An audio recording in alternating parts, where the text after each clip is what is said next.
So we're going to conclude this week with chapter 11. As I said in one of the days, I wanted you to reach chapter 6 to 11, 6 chapters, so that you get a big, good view of what was happening after the flood. And now chapter 12, next week, will start with Abraham.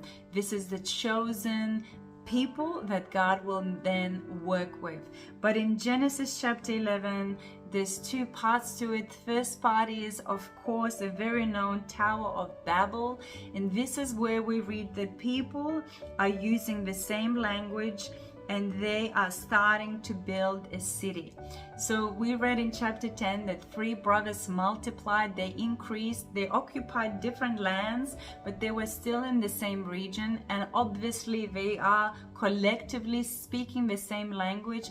And now they get this great idea that they're going to build another city, and they're going to build a tower so that they can make a name for themselves. In verse 4, we read, and they said, "Come, let us build ourselves a city." Do you remember another person that went and built a city to protect himself? It was Cain.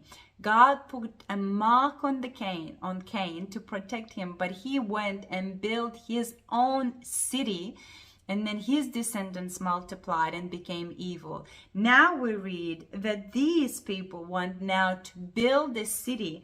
But not only do they want to build a city, they also want to build a tower whose top will reach into heaven.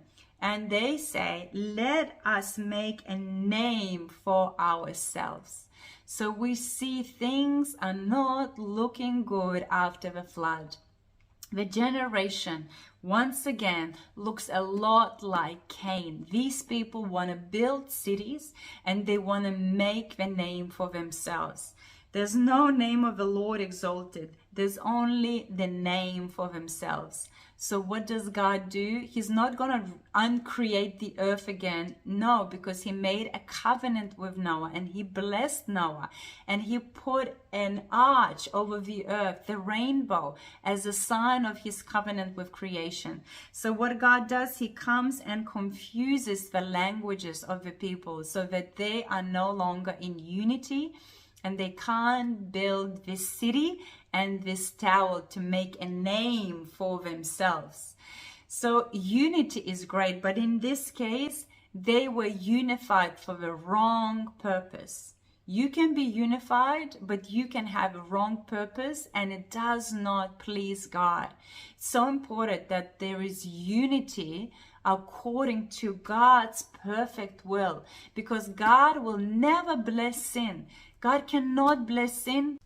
God cannot bless rebellion, and he will always look for opportunities to cause confusion when there is a rebellion against him and his will. So this is what we see, that God comes, he confuses them by giving them different languages, and then people start to scatter. See, God's idea was from the flood, after the flood, that they multiply and they fill the earth. But somehow people, the descendants of Noah, rather than filling the earth, they're trying to gather in the city. They are not filling the earth. So God now scatters them to go and fill and populate the earth. And we see that that's exactly what happens. And it's interesting to see that if you know your New Testament, that in Acts chapter 2, God actually unites people by giving them heavenly tongues.